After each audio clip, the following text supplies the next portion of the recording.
कैसे हैं आप सब? I hope you all are very well. So CUET MLib की आज हम बात करेंगे, सिलेबस और उसके बारे में कंप्लीट इन्फॉर्मेशन, उसकी प्लेसमेंट की जानकारी, पूरी जानकारी आपको मिलेगी। बीएचयू एक टॉप मोस्ट इंपॉर्टेंट कॉलेज है इसका, एमलिब का, master in library science and information science. तो आप यहाँ इसके सारी इंफॉर्मेशन देख सकते हो।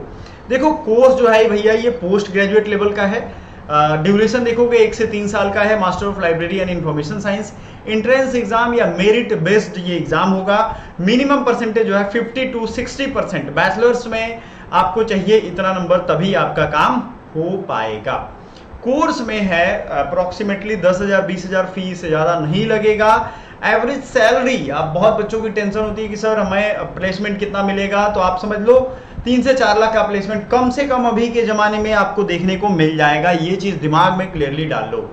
कैरियर प्रोस्पेक्ट्स, क्या बन सकते हो आप, क्या आपको हमने सीयूईटी पॉइंट चैनल पे ये चीजें बड़ी डिटेल में बताई थी पिछले वीडियो में, वो लिंक हम आपको दे देंगे क्योंकि वो बहुत बड़ी वीडियो है और उसमें कैरियर कैसे आप काम करोगे, कैरियर स्कोप में कैसे बदलाव आते हैं, क्या क्या कर सकते हो, वो सारा हमने आपको बताया है। लेकिन एक बात समझ लो, यहाँ पे 2025 या उससे आगे के वर्षों में अगर आप देने वाले हो तो ये आप समझ लो कि मोस्ट इंपॉर्टेंट कोर्सेज होने वाले हैं, क्योंकि हर जगह इसकी पोस्ट वैकेंट रहती है। ये एक ऐसा कोर्स है जिसमें आप प्राइवेट से लेकर के सरकारी तक आप वैकेंसी आती है इसकी, और अच्छी खासी सैलरी पैकेज मिलेगा आपको, समझ लो आप, क्योंकि पार्लियामेंट तक वहां पे लाइब्रेरी रहती है और वहां पे भी लाइब्रेरियन की आवश्यकता होती है। Librarian, junior information analyst, information architect, library attendant, integrated library system specialist, ये होते हैं। आप देखो इसी वीडियो में आपको पीछे ये लाइब्रेरी का कैटलॉग दिख रहा है। क्या लगता है इस किताबों को ऐसे ही रख दिया जाएगा तो कोई किताब भी नहीं मिलेगा।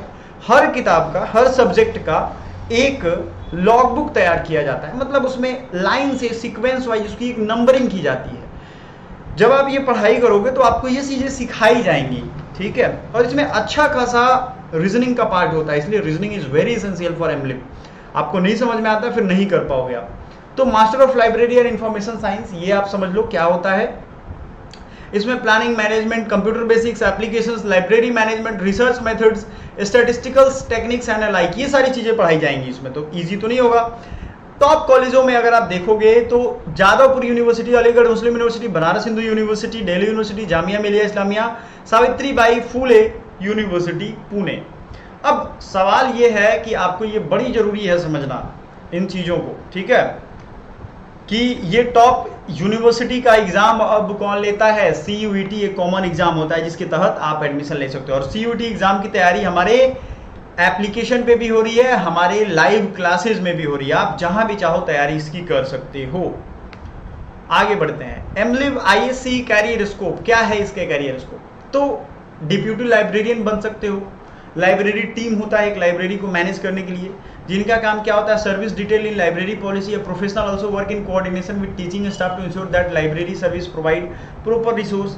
एकेडमिक लाइब्रेरियन, इलेक्ट्रॉनिक लाइब्रेरियन, जो रिसोर्सेज होते हैं ना कंप्यूटर में, कैटलॉग का निर्माण करना, वो सीक्वेंस वाइज कौन से सब्जेक्ट का क्या है वो बनता जाएगा, प्रिंट होता जाएगा सब किताबों पे चिपका करके, और वही नंबर वहाँ पे दे दिया जाएगा। आप जब भी कभी जाओगे, बीएचयू में तो खैर बहुत बड़ी लाइब्रेरी है, तो लाइब्रेरी पूरे भारत में नहीं है उतनी बड़ी, सयाजी राव गायकवाड़ लाइब्रेरी, और उसके बारे में बड़ी फेमस स्टोरी है, कभी मैं आपको जिक्र कर दूंगा।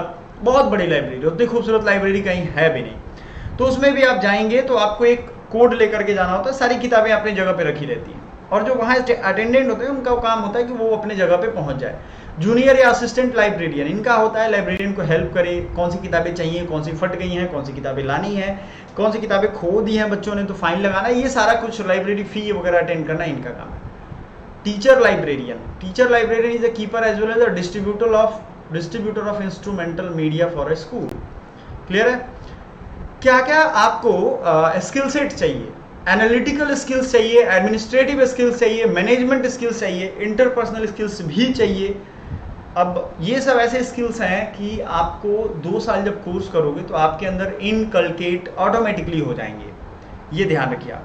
Adaptability, creativity, research skill, attention to detail, ये सब कुछ आपको आ जाएगा इतने ही दिनों में।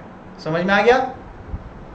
कोई मुश्किल चीज नहीं है। आप प्लेसमेंट की अगर बात कर रहे हो तो ये सारे पोस्ट हैं, deputy librarian, academic librarian, electronic resource librarian, junior assistant librarian, आपको ये सारे पोस्ट पे आपको वैकेंसी जब भी आएगी तो आपको मिल जाएगा। कुछ भी मुश्किल नहीं है, अगर आप मन से शिद्दत से तैयारी करो और टाइम से, लेट करोगे लेट से सब कुछ आपको मिलेगा, ये ध्यान रखना है हमेशा।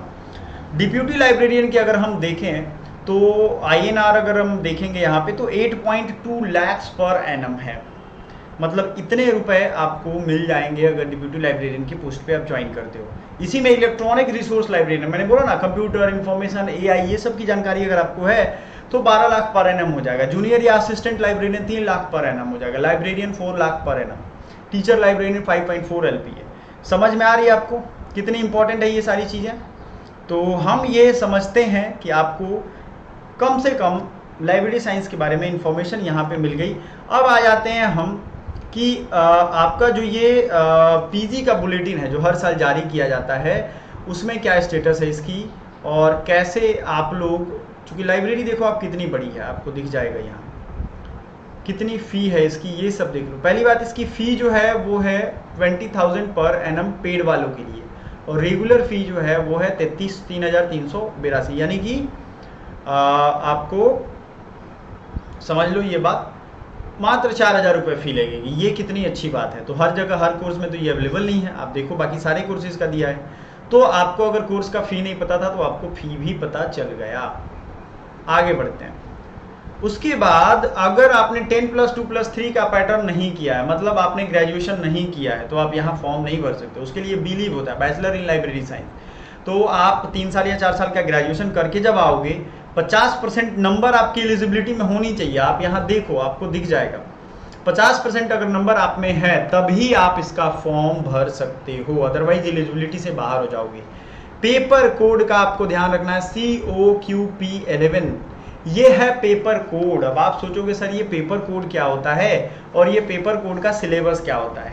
इसकी पूरी डिटेल्स सिलेबस की वीडियो हमने बनाई हुई है। एक छोटा सा मेहनत करना, डिस्क्रिप्शन में भी देख लेना, और यहाँ आई बटन है ना, आई बटन पे क्लिक कर लेना। आप ये ध्यान रखना, आई बटन पे जैसे ही क्लिक करोगे आपको COQP11 का सिलेबस दिख जाएगा, क्योंकि ये बहुत सारे सब्जेक्ट का सिलेबस है।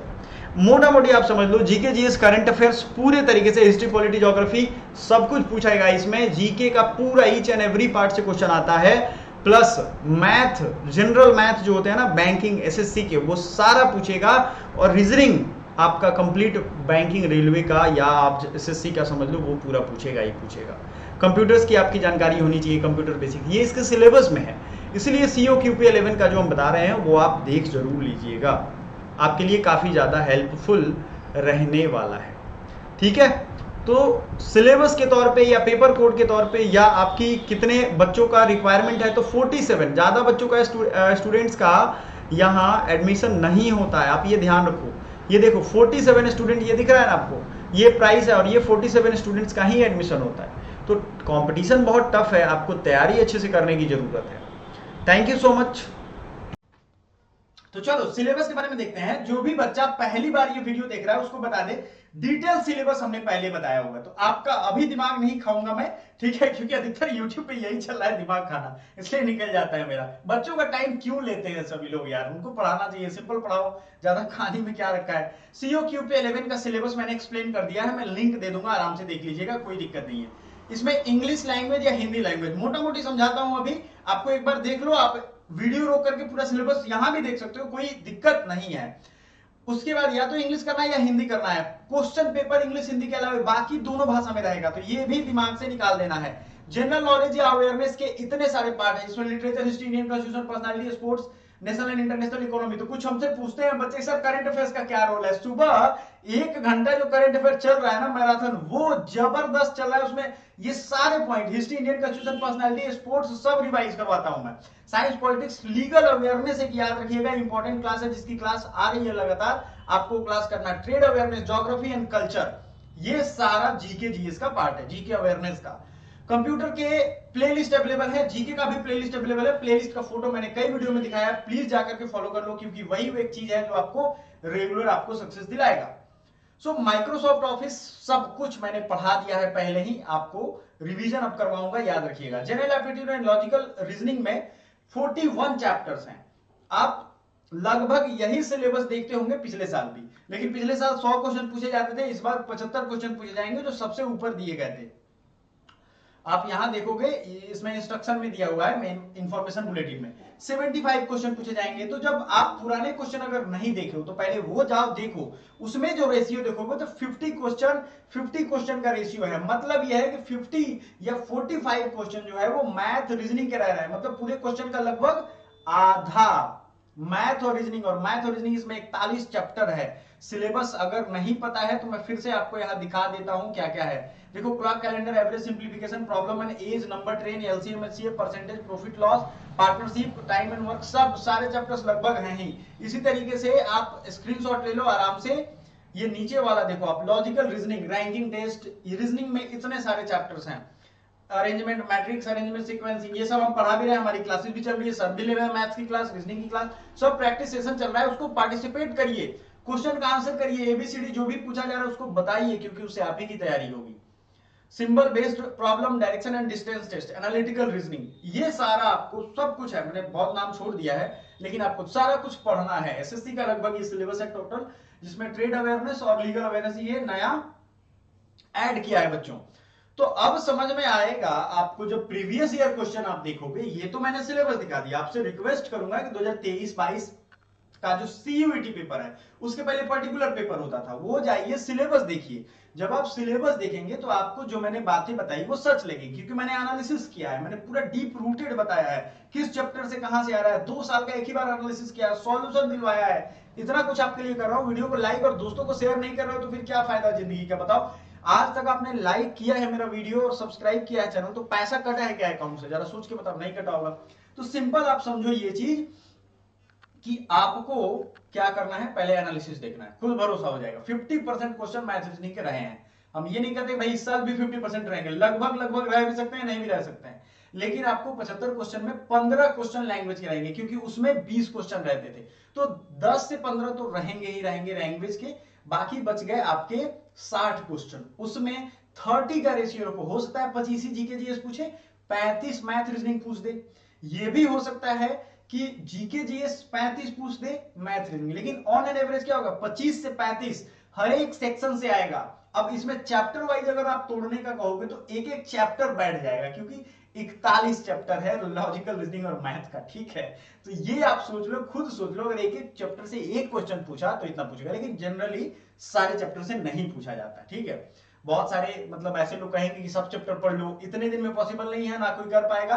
आप क्यों कर पाओगे? झूठ मूठ में परेशान हो जाओगे और फ्रस्ट्रेट होगे, प्रिपरेशन ही छोड़ दोगे, कोई फायदा नहीं। इसमें जो टॉप क्लास की मतलब टॉप के चैप्टर्स हैं, आप क्रैश कोर्स हमारा ज्वाइन करोगे, उसमें हम आपको सब कुछ पढ़ा रहे हैं। आपको हमने अपना टेस्ट मटेरियल दिखाया है, टेस्ट हमारा कैसा है, आपको सेक्शन वाइज सारे टेस्ट सब कुछ उसमें मिल जाएगा, बिंदास आपको तैयारी करनी है। बहुत ज्यादा प्राइस भी नहीं है, 1000-1200 रुपए में आपको पूरा क्रैश कोर्स मिल जाएगा। इतना सस्ता आपको कहीं मिलेगा नहीं। आई थिंक जीएसटी वगैरह लेकर के इतना ही प्राइस रहने वाला है। सो अगर आपको लेना हो तो वो भी ले सकते हो। हमारा नीचे एप्लीकेशन है, एकेडमी पॉइंट, टेस्ट सीरीज वगैरह सब कुछ वहां पे अवेलेबल है। तो किस सब्जेक्ट से कितने सवाल आएंगे, कौन से पोर्शन से, ये अगर आपको नहीं समझ में आया तो हमें जरूर बताइएगा, हम फिर से आपकी सेवा में डिटेल में और बताएंगे। वैसे आपको समझ में आ गया होगा। Thank you so much.